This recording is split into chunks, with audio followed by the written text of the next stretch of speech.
Hey kids, this is Mrs. Staub reading Judy Blume's book, otherwise known as Sheila the Great. And I am reading chapter 13. I'm going to have a slumber party. I've never had one. How could I, when I've shared a room with Libby all my life? I just can't wait until Saturday night. Mouse, Sandra, and Jane are coming. And Mom says we can all sleep in my room if my friends bring sleeping bags with them. I even have new pajamas to wear. They are red and white striped. Mouse has the same ones. She promised to wear them so that we can be twins like Sandra and Jane. My slumber party is going to be the best slumber party that ever was. Since I've been planning everything so carefully, I got really sore this morning at Libby when she told Mom, I'm going to invite Mary Ann Markman to sleep over Saturday night.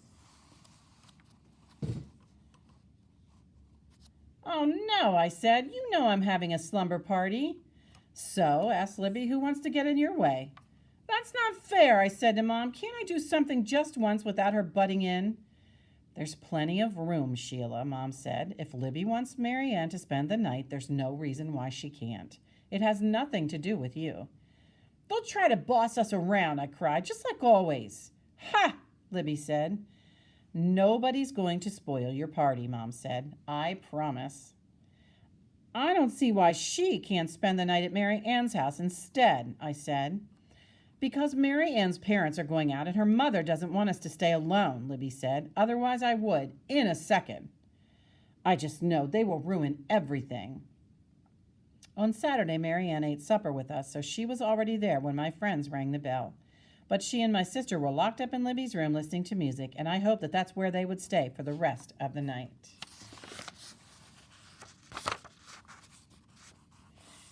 Oops, sorry guys, wrong page. After Mouse, Sandra, and Jane said hello to Daddy and Mom, I took them up to my room and we spread out their sleeping bags.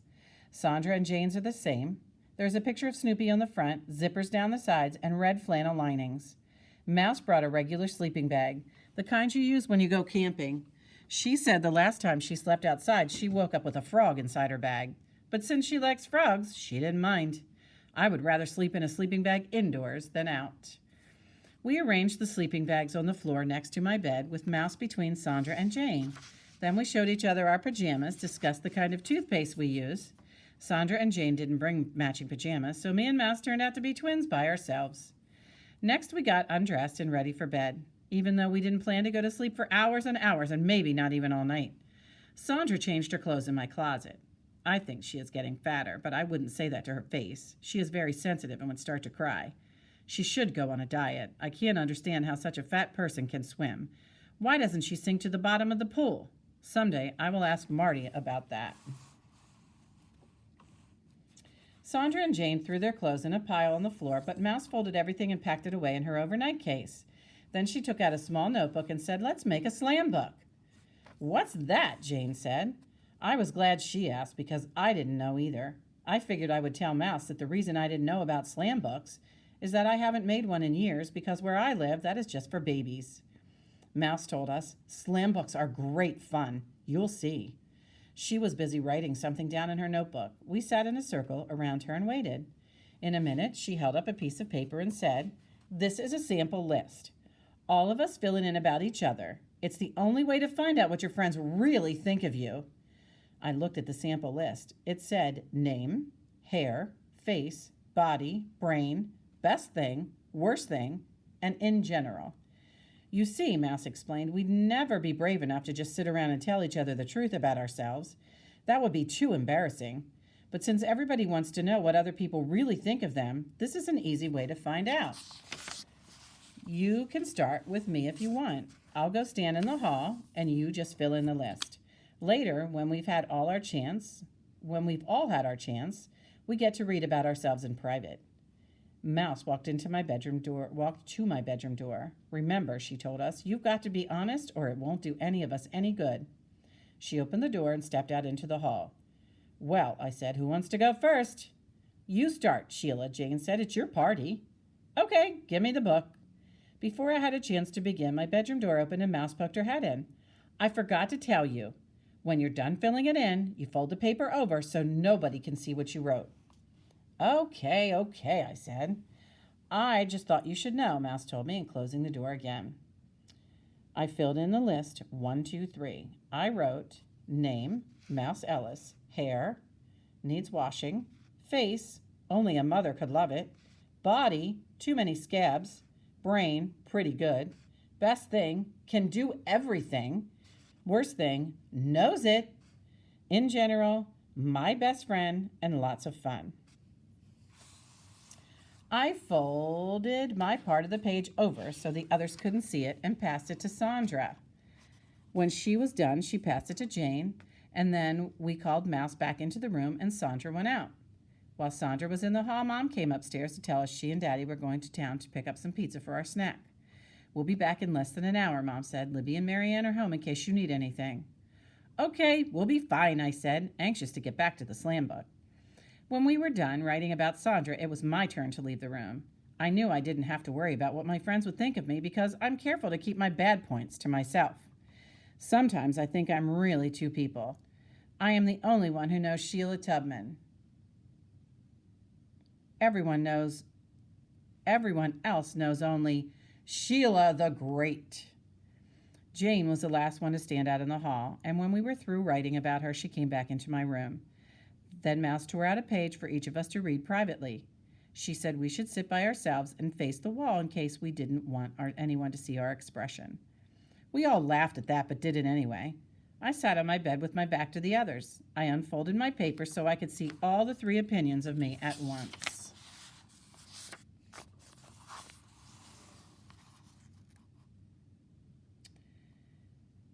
Hair, parted crooked, should grow longer, much too long. Face, Sheila said ugly but lovable. They said about Sheila ugly but lovable, weird eyebrows, gruesome. Body, skin and bones, ugly feet, abnormal. Brain, thinks it knows it all, a mental, overused. Best thing, picks neat friends, gives parties, lots of question marks. Worst thing, chicken, bossy, acts real tough. And in general, an interesting person, not that bad, and there's hope. Who did they think they were? Why did I ever bother to invite them to my house? They didn't deserve it. I read about myself 6 times, but I didn't turn away from the wall. After a while, I noticed that the room was very quiet. I wondered what the others were thinking. That's when Sandra started to cry. I knew it was her, even though I was facing the wall. First she cried low, but when I turned around to look at her, she took her hands away from her mouth and started bawling so loud you could probably hear it a mile away. I hate you, she yelled, every single one of you. You all think I'm a big fat slob. Even my own sister thinks I'm a fat slob.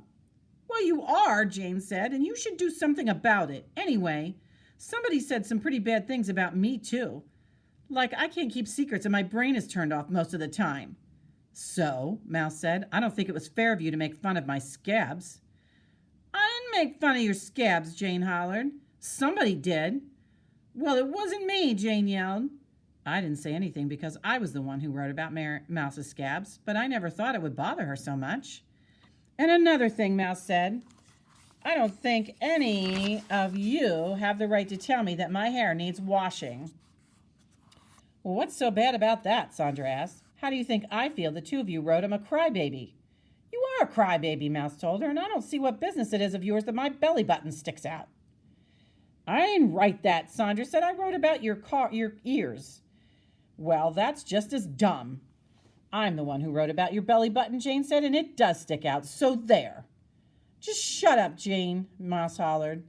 Jane was standing near my dresser, and when Mouse said that, Jane picked up one of Bobby Egren's model airplanes and threw it across the room at her.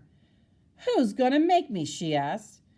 You cut that out, I told her. They're not mine. So, Jane said, throwing a plane at me. I told you to cut that out, I shouted. And I want to know which one of you wrote that my body is abnormal. My body is as normal as any of yours. Even more normal because I don't have to hide it in any closet when I get undressed. And who says I have ugly feet? Your feet are just as ugly. I wrote about your feet, Sandra said, because your big toes are funny looking. I think there's something wrong with them. How dare you say that about my feet, I yelled. You big fat crybaby.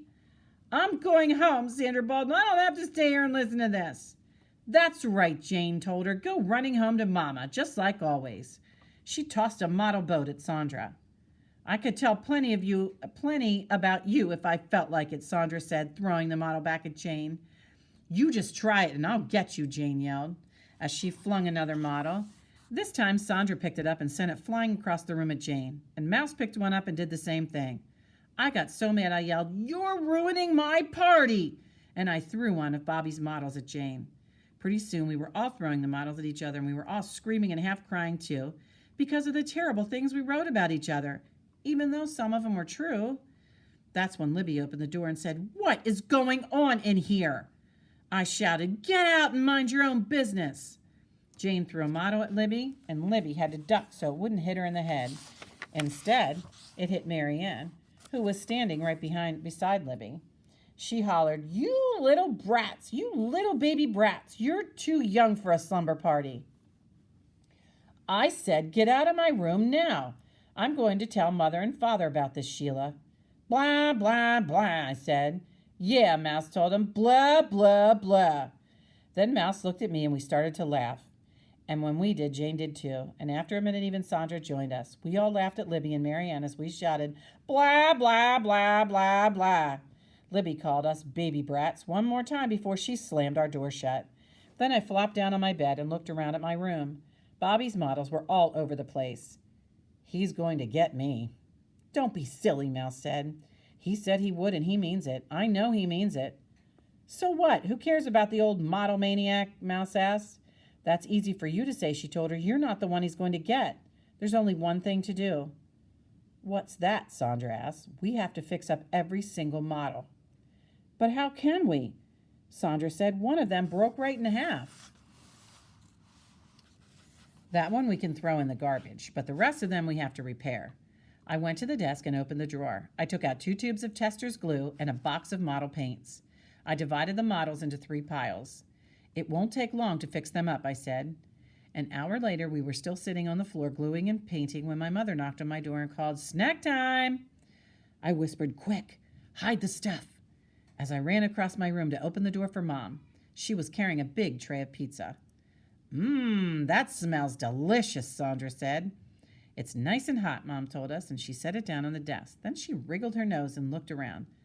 "Something smells funny in here, girls." "It does?" I asked. "Yes, like glue or something." "Oh, that's just my toothpaste," Mrs. Tubman, Mouse said. "What kind of toothpaste smells like that?" Mom asked. "This new kind that prevents cavities," Mouse told her. "I hope it tastes better than it smells," my mom said. Mother, is that you?" Libby called. "Yes," Mom said. "We have plenty of pizza." Libby came rushing into my room with Mary Ann right behind her.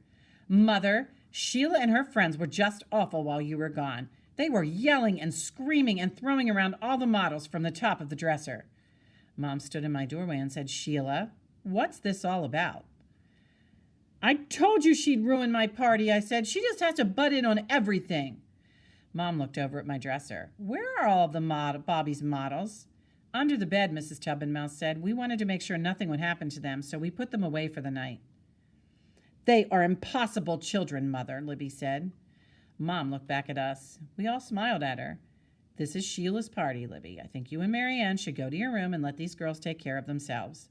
I know they wouldn't do anything destructive to another person's property." "Oh, Mother," Libby said, "you don't understand at all." "Good night, Libby. Good night, Mary Ann," Mom told them. "Thanks, Mom," I said. "Have a good time, but don't stay up too late." When Mom went downstairs, we started on the pizza. Sandra ate 2 pieces and reached for a third, but we all shook our heads at her, and she shook her hand and took her hand away and said, "The truth really hurts." We all agreed. After our snack, we went back to work on Bobby's models. We fixed them up pretty good. From far away, you'd never know there was anything wrong with them. And besides, didn't he say he was bringing home a whole bunch of new ones? So he'll probably never notice that these have been in battle. At least I hope he won't. We spread the models out to dry and put away the glue and paints. "I'm getting tired," Sandra said. "We can't go to bed yet," Mouse told her. "We still have some unfinished business to take care of." "What?" Sandra said. I looked at Mouse because I knew what she was thinking. We have to get even with Libby and Marianne for telling on us. Goody, Jane said. They deserve the worst. But what's the worst? Sandra asked. We should put frogs in their beds, Mouse said. Where are we supposed to get frogs? Jane asked. Behind my house, Mouse said. There's a brook full of them. Forget it, I said. My mom's not going to let us go running around at this hour. Then we'll have to think up something else, Mouse said. But it's got to be really great. I know, I said. We'll decorate the toilet seat with toothpaste, and the first one of them to sit down will get full of it. You know where. Hey, that's a neat idea, Sheila, Mouse said. How did you think that up? When your brain knows it all, it's easy, I told her. I could tell from Mouse's expression that she was the one who wrote that about me. But I didn't care because she also wrote that I am an interesting person, and I like that idea a lot. Even Sandra and Jane wrote that in general I am okay. And that's what counts. So what if they think I'm bossy sometimes? It's only because I know more than they do. So what if I have weird eyebrows and funny toes? Not that I agree, because I don't see anything weird about my eyebrows, and my toes are just like everybody else's toes. But to be an interesting person? Well, not everyone can be that. That is something special. We all went into the hall bathroom and brushed our teeth and used the toilet. Then I personally covered the toilet seat with toothpaste. When I was finished, the others wanted to add a little to it, so by the time we were done, there wasn't a spot on it without toothpaste. We went back to my room and waited. When my bedroom door is open, you can hear the water running in the bathroom. Pretty soon we heard Libby and Marianne walking down the hall. They're going to the bathroom now, Jane said. Shh, I told her. I think they brushed their teeth first, and then it sounded like one of them was gargling. It was hard to keep from laughing because we knew it in another minute Libby or Marianne would be sitting down on all that toothpaste. But then we heard the toilet flush without a sound from either one. I don't get it, Mouse whispered. They probably didn't go yet, I whispered back. Maybe they just flushed a tissue or something. We waited some more and the toilet flushed again, but still no sound from either one of them. Maybe they go standing up, Mouse said. Well, why should they? I asked. Our toilets are clean. Maybe they used your mother's bathroom instead, Sandra said. No, Libby never uses my mother's bathroom. Well, I don't know, Mouse said, peeking into the hall. But they're on their way back to Libby's room. It doesn't make sense, I said. It doesn't make sense at all. Mouse, Sandra, and Jane agreed. I got into bed, and the others snuggled into their sleeping bags. We'll get them tomorrow, I said. They'll be sorry they told on us. We giggled for a long time before we fell asleep. The next morning, I got up early and looked down at all my friends. They were sound asleep. I had to go to the bathroom, so I got out of bed and tiptoed down the hall. I forgot about the toothpaste until I sat down on the toilet. It was still sticky. It got all over my backside. I couldn't even get it off with paper, and it itched too, so I decided to take a shower. But when I turned on the water, it came out icy cold, and I screamed so loud I woke everybody up. When Daddy and Mom, Libby and Marianne, Sandra, Jane, and Mouse all came running down the hall. I covered myself up with a big towel and told them the water was very cold. Mom said, Sheila, why on earth were you going to take a shower this early in the morning? To get the toothpaste off me, I told her. As soon as I said that, Libby and Marianne started laughing. I stuck my tongue out at them. What toothpaste, Mom asked. Mouse said, you see, Mrs. Tubman, Sheila had a lot of mosquito bites, and my mother always says toothpaste will stop them from itching. So I spread toothpaste all over me, I said, but now I want to wash it off. Is that your new toothpaste, Mouse? Mom asked. The one that smells like glue? It doesn't matter what kind of toothpaste you use, Mrs. Tubman, Mouse said. Any kind will do. I've never heard of putting toothpaste on mosquito bites, Mom said. Next time I get one, I'll have to try it. That night, after my friends went home, Daddy asked, Did you have a nice party, Sheila? Oh, yes, I told him. My slumber party was the best slumber party that ever was. Just like I knew it would be. That's good, Daddy said, slapping the back of his neck. Phew, I've got some really bad mosquito bites. Sheila, would you run upstairs and get me the toothpaste? Don't bother, Daddy, I said, starting to laugh. It really doesn't help at all.